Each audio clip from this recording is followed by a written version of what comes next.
convención en Simple. Bienvenidos, bienvenidas a un nuevo capítulo de La Convención en Simple, en esto que es nuestra segunda temporada, Alejandro Fernández. Increíble. Sí, qué bien. Qué bien. Vamos bien. Avanzando. Funcionó la primera temporada, así que estamos muy contentos, muy satisfechos. Claro que sí. De paso, aprovechamos de agradecerles a todos ustedes que han estado atentos a nuestros contenidos. Bien, ¿qué está pasando en estos momentos con el borrador de la Constitución? Bueno, está pasando por las tres comisiones, ¿no? Básicamente por la Comisión de Armonización, lo hemos explicado, donde se armoniza el texto y esta cantidad de artículos, 399 finalmente. 499 artículos, perdón. 499 artículos que deben ser armonizados.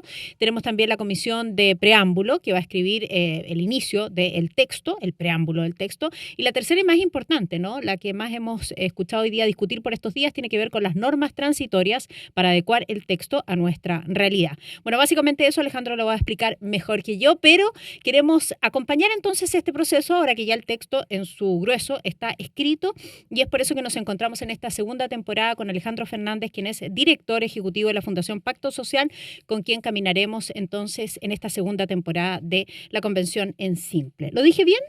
Perfecto. Perfecto. Oye, me quedé corta con los artículos. Hoy día como que tenía claro que eran 499, pero hoy día volví a decir 399. Sí, debería haber hecho uno más para cerrar en 500. Sí, eso te iba a preguntar.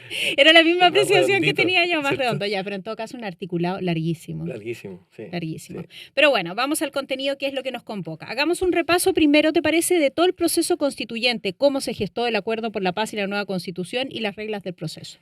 Sí, creo que es bueno hacer como hacer memoria, ¿cierto? Sí, Ya han hacer pasado, memoria. van a cumplirse 3 años, ¿cierto? Desde que partió el estallido hasta cuando probablemente se esté haciendo el plebiscito y eventualmente, ¿cierto? Si se aprueba también que entre en vigencia. Entonces es bien interesante recordar, porque también hay que ver si finalmente estos contenidos que ya están en ese borrador se están haciendo cargo o no de la razón, del origen de esta crisis.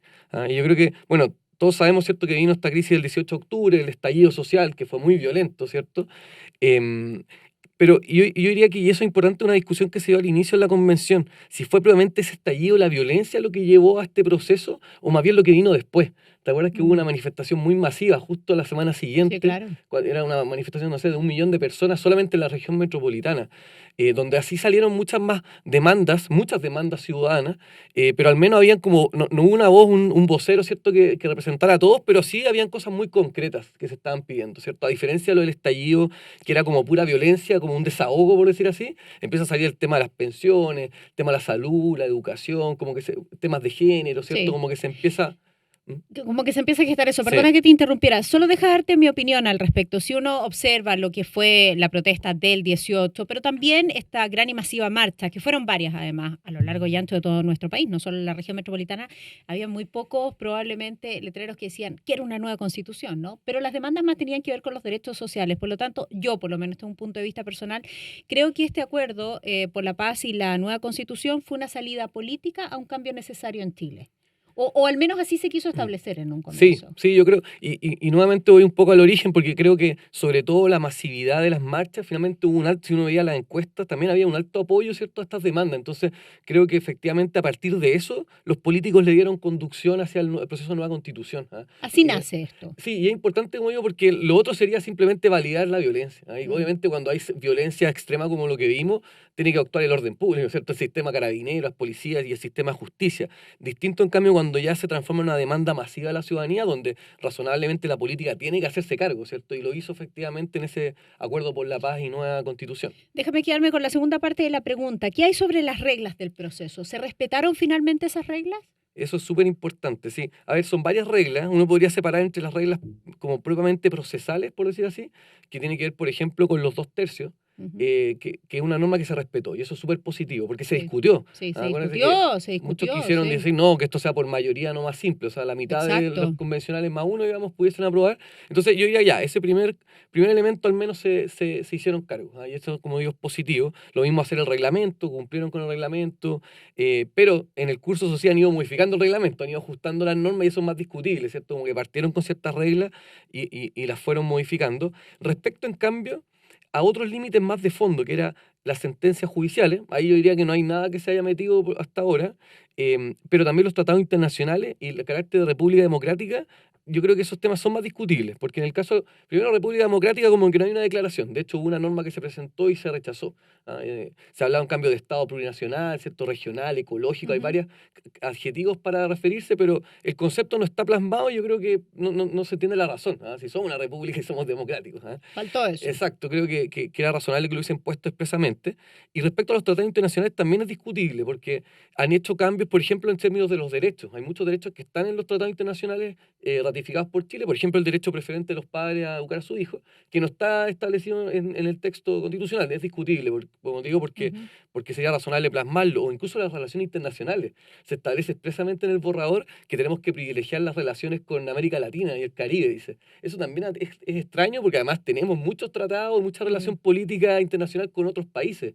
Entonces ahí también yo diría que son espacios donde como que creo que sí podríamos interpretar que en alguna forma se transgredieron esas normas más sustantivas que se establecieron como límite a Ok, la convención. perfecto. Vamos con lo segundo. Hablemos de los altos y bajos del proceso, Alejandro. Los altos podemos hablar los cumplimientos, por favor, de los plazos, el respeto de las reglas. Lo dijimos, en algún momento se discutió lo de los 2 tercios, ¿no? Y allí se encendieron las alarmas, pero finalmente eso ya queda plasmado, ¿no?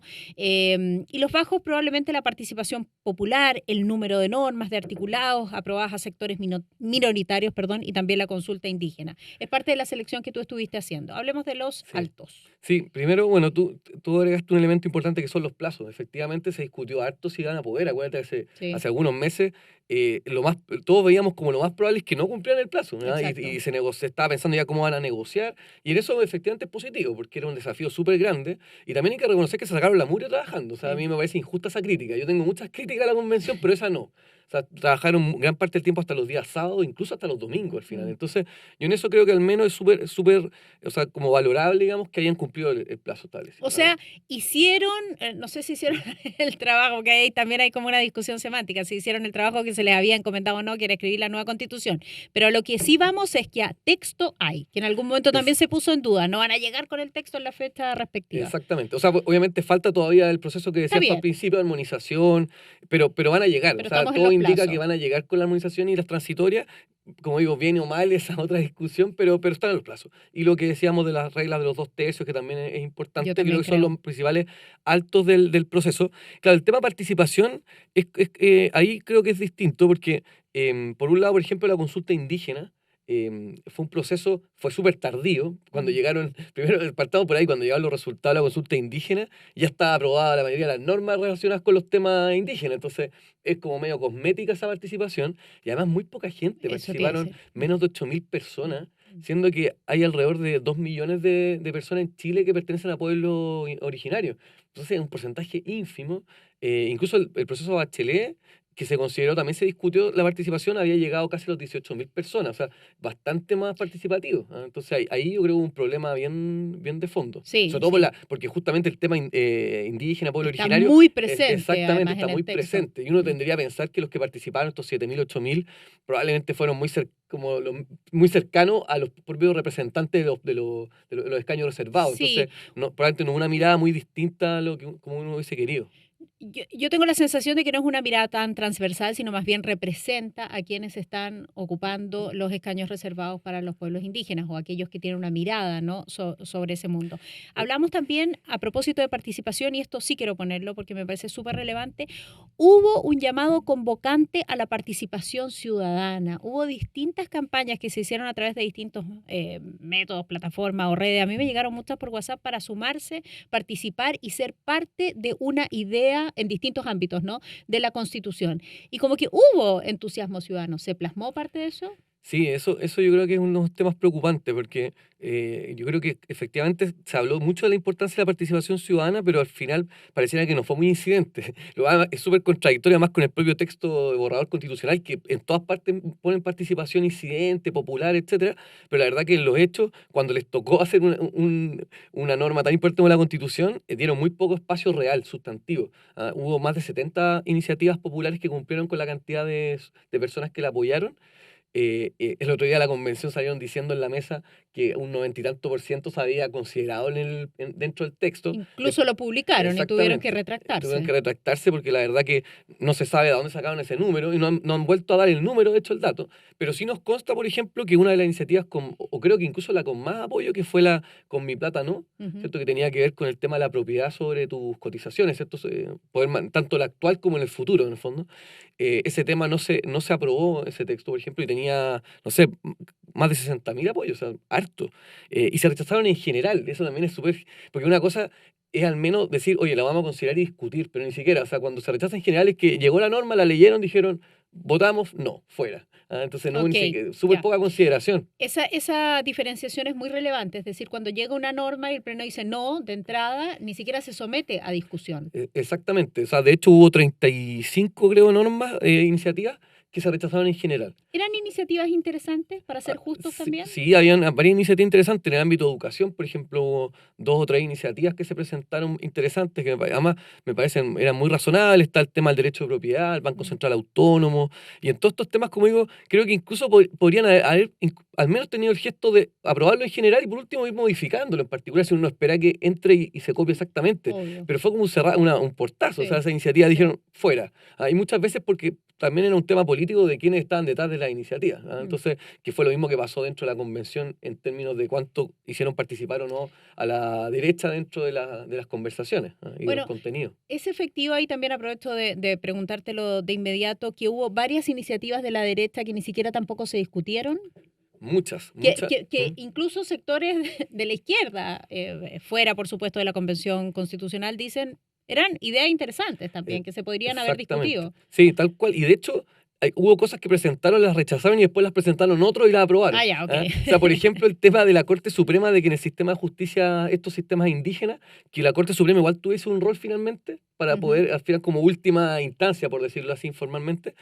Eso lo presentó primero la derecha, lo rechazaron, y hoy día lo defienden mucho como algo bueno. Cuando uno les cuestiona y dice, oye, pero está la Corte Suprema. Bueno, esa fue una cosa que la propusieron desde la derecha, pero jamás se lo reconocieron. Era mal visto. Incluso uno hablaba con convencional adentro y decían, como, oye, es que en el café, en la conversación así como con el vasito de agua como acá, reconocen que es una buena idea, pero dicen, no puedo aparecer aprobándotela porque los otros gallos más duros me van a cuestionar. Exacto. Bueno, y vimos también procesos de funa como lo que sucedió con integrantes del Partido Socialista, ¿no? Exactamente. En uno de los momentos más álgidos en la discusión de la Convención Constitucional y su respectivo texto. Ya, nos quedan minutos todavía para meternos de lleno en los contenidos, más allá de los específicos, ¿cuáles, después de tu lectura del texto, serían las principales características o rasgos propuestos por esta nueva Constitución? ¿Qué nos quiere decir este texto, Alejandro Fernández? Sí, eso es importante. Al fin podemos hacer como ese balance general, porque antes íbamos como agarrando a poquito las normas que salían. Entonces, todavía falta la armonización, pero al menos uno ya puede mirar como una fotografía más amplia, ¿cierto? Y efectivamente, más allá de los contenidos específicos que los vamos a ir viendo después, ¿cierto? En los distintos programas, una cosa, por ejemplo, que uno puede decir es que claramente es maximalista. O sea, porque uno tiene constituciones mínimas, ¿cierto? Como la de Estados Unidos, que es una constitución con poco articulado. La actual, yo diría que la chilena actual es como mediana, está en intermedia. Y tenemos las maximalistas como el caso de Bolivia o Ecuador, por ejemplo, Latinoamérica. De hecho, Latinoamérica tiende a ser maximalista. Y el caso de esta norma, evidentemente, la propuesta de 499 artículos, por un lado es muy larga, pero además se mete en muchos temas, incluso temas que no son constitucionales. O sea, cuando uno habla del tema del aborto, por ejemplo, independiente de la postura que uno tenga, no son temas constitucionales en ninguna parte. O cuando habla de la educación y establece, por ejemplo, el financiamiento estatal, tiene que ser basal, y detalla exactamente cómo es la norma, y en cambio excluye a los colegios particulares subvencionados. Es un nivel de precisión que es materia de ley. O sea, no tiene sentido. Lo mismo el tema de la ISAPRES, porque excluirlo constitucionalmente no tiene mucho sentido, como que entran a un detalle que de verdad es innecesario, ¿no? La Constitución tiene que dedicarse a básicamente organizar el poder, ¿cierto? Como hemos dicho otras veces, y poner ciertas libertades y derechos. Pero incluso uno diría que es poco democrático lo que hace, porque excluye del debate democrático un montón de cosas. O sea, lo zanja, dicen, oye, acá se zanjó y listo, y no hay espacio. O si hay espacio, tienen que hacer una reforma súper compleja porque requiere un alto quórum, o puede requerir un plebiscito incluso. Entonces, creo que eso es poco democrático desde ese punto de vista. Es fuerte decirlo, porque uno dice, la constitución que están promoviendo es poco democrática, siendo que emana de un órgano democrático como nunca antes habíamos visto, pero la verdad es que sí, tiene elementos que yo creo que son cuestionables desde el punto de vista democrático, como sobre todo excluir de muchos temas del debate político. A mí lo que me sucede con ese punto es que pareciera un texto estático, ¿no? Muy difícil como de modificar, con poco margen a lo que pueda venir en materia de gobierno, lo hemos dicho también, de izquierda, de derecha, de centro, da lo mismo. Es decir, que no parezca un programa de gobierno, sino más bien una base general de conversación Exacto. para un país que va a ir mutando y que va a seguir enfrentando nuevos desafíos como todas las naciones del planeta. Exactamente, yo diría que sí, se transforma esa crítica, me parece muy legítima cuando dicen que parece un programa de gobierno. Y además un programa de gobierno de Apruebo Dignidad, que es bien paradójico, porque fueron los que no se sentaron en la mesa a negociar en el acuerdo por la paz y nueva constitución. Mm. O sea, no estuvo el Partido Comunista, no estuvo Convergencia Social, que es el partido del presidente actual. De hecho, lo sancionaron Sí, por pues. haber participado. Entonces, igual es bien contradictorio. Los que no quisieron este proceso, finalmente aprovecharon este proceso para instalar prácticamente un programa de gobierno. Yo creo que ese es un elemento súper sustancial de como estos rasgos generales. Otros temas que me parece interesante, hice el ejercicio de ir buscando conceptos, ¿cierto? ¿Cuáles eran los que más se...? La Porque nube de conceptos y palabras. exactamente, y que te muestra las características. A ¿Ah? ver, muestra. Porque, por ejemplo, el tema del conceptos relacionados a la plurinacionalidad, que tiene que ver, por ejemplo, la palabra, el concepto indígena, el concepto pueblo originario o naciones preexistentes del Estado, sale 95 veces. Así uno suma todas estas definiciones que van en la misma línea. Es harto. Versus. Versus, mira, buena pregunta, no tengo el versus. Cuando uno buscaba la palabra Chile sola, Chileno. no eran tan pocas Chilenos. porque sí, no eran tan pocas porque claro, se hace mención tanto muchas veces además usa la palabra chileno y chilenas, por ejemplo, Ujú. con lo cual inmediatamente aborda más. Además hay un capítulo o título, hay que ver cómo termina, ¿cierto? Que habla sobre la nacionalidad y ahí obviamente se Sí. refiere también a Chile. Y yo en eso como que esa como a veces caricatura no la encuentro tan cierta. Yo Ya. soy crítico de que se reconozcan estas 11 naciones, creo que es súper discutible que sean naciones, pero ¿tiene un espacio Chile? Sí, tiene un espacio, pero menor, efectivamente. El concepto naturaleza también y medio ambiente también llama la Mm. atención, 68 veces. También es un tema súper llamativo, que la pura palabra naturaleza 65 veces, 3 veces medio ambiente. O sea, una constitución verde y con muchos rasgos vinculados a los pueblos originarios, etc. El tema de paridad de género también, 69 veces también ese concepto que incluye mujer, género, paridad. También muestra que es un rasgo súper central. El otro que a mí me parece súper, que quizás el rasgo más importante también, es la cantidad de veces que sale el concepto de Estado. Las constituciones Bueno, tienen que sí, ver con la sí. limitación del poder del Ese Estado. sí, ese a mí me apareció de inmediato. Mucho, más de Mm. 400 veces. Mm. Como digo, es natural que aparezca mucho porque se trata de la organización del poder del Estado, las constituciones, pero además de aparecer en las partes que tienen que ver con eso, por ejemplo, el poder judicial, el sistema político, aparece mucho en la parte de los derechos y los Derecho. principios. Mm. Y eso es un rasgo súper importante que tiene que ver justamente con darle mucho protagonismo al Estado. Mm. Por ejemplo, en la provisión de los derechos, no solamente en garantizarlos, porque yo estoy de acuerdo con que se garanticen derechos, es súper bueno que el Estado El diga, Estado los debe estar al mando financio, de garantizar estos exactamente, derechos. y fiscalizo, fija estándares, pero que tenga que ser, por ejemplo, la educación pública, tenga que ser sinónimo solamente de educación estatal, Mm. O las lo cárceles. exactamente, el tema de excluir a las cárceles concesionadas, todos esos elementos, o incluso de tratar de involucrarse en cosas que son propias de las familias, o sea, el no reconocer el deber preferente de los padres y el derecho para educar a su hijo, y muchas veces meterse cuando habla de educación sexual integral, fija ciertos parámetros, me parece que tiene una lógica también de darle un protagonismo al Estado muy alto, y que me parece que es legítimo, pero nuevamente en el debate político, no en la Constitución. Ya. Yo creo que ese espacio tiene que quedar abierto, y además porque el Estado tampoco es que lo está haciendo demasiado bien, o sea, creo que tiene que primero hacer bien lo que le corresponde, el mínimo, que por ejemplo tiene que ver con la seguridad pública, ¿cierto? Y claramente no lo está cumpliendo, entonces uno dice, mejor haga bien lo que es propio del Estado, lo que es monopolio del Estado. Para lo cual está mandatado. Exactamente, que no lo puede hacer la sociedad civil, no es bueno que nosotros nos defendamos con las armas, ¿cierto? Y en cambio cosas que tienen que ver con salud, con educación, etcétera, es razonable que haya un sistema mixto donde participe también la sociedad civil y los privados. Donde jueguen los mejores, ¿no? Eso es lo que uno tiende a pensar. Ya vamos con la última pregunta porque nos queda solo un minuto. Últimas etapas de la convención, comisiones finales, últimas sesiones, cronograma futuro. Fechas importantes. Bueno, la más importante que tienen que tener en cuenta, uno es el 4 de julio, ¿cierto? Que se vence el plazo, los 12 meses para que los convencionales le entreguen la propuesta de nueva constitución al presidente Boric.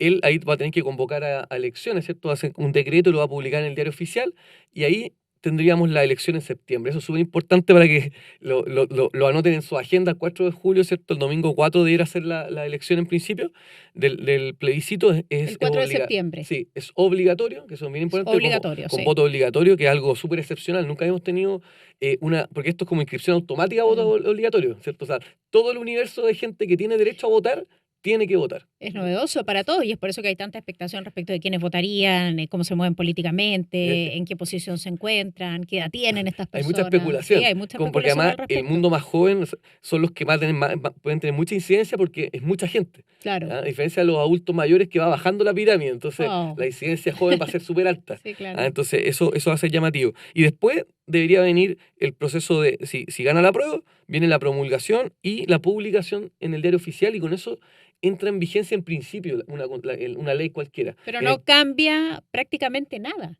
Es que, claro, de la noche a la mañana no vamos a tener un nuevo país. Exacto. Ahí la vigencia, como digo, en principio las leyes entran en vigencia cuando se publican, pero aquí viene todo el trabajo de las normas transitorias, que por eso es tan importante, porque van a tener que ir estableciendo distintos plazos. De hecho, podrían declarar directamente que toda la Constitución parta en un periodo posterior, por ejemplo, es decir, va a partir en diciembre o el próximo año. Y yo tiendo a pensar que la regla general va a ser que no entren en vigencia, o sea, que la mayoría de las cosas no entren en vigencia pronto, porque tienen que ser cambios mucho más profundos en las instituciones. En cambio, los principios, por ejemplo, o los derechos, muchos de esos sí podrían empezar a digamos, in actum, como dicen los abogados, en el momento que se publique ya ser vigente. Por ejemplo, el rol del Estado que tiene, o el derecho a la educación sexual integral que te decía, u otro tipo de cosas. Que ya pueden entrar en vigencia, no hay que hacer grandes modificaciones para que eso entre en vigencia. No requieren muchos recursos adicionales, claro. Ya, y de ahí toda la discusión política, ¿no? A propósito de si gana el rechazo, si gana el apruebo. Vamos a estar muy atentos a eso, pero los invitamos a todos ustedes a seguir nuestras conversaciones, porque ahora ya vamos a entrar en el análisis más fino, ¿no? De cada uno de los artículos, no de cada uno, porque son 499, pero de los artículos en general, lo más relevante respecto de la propuesta de esta nueva Constitución. Alejandro, 1.000.000 de gracias por haber estado. Muchas gracias a ti. Gracias. Gracias a ustedes y gracias a la Cámara Chilena de la Construcción, que nos apoya con nuestro programa. Y gracias por verlo en cualquiera de las plataformas, incluido por supuesto en MOL TV. Chao. Convención en Simple.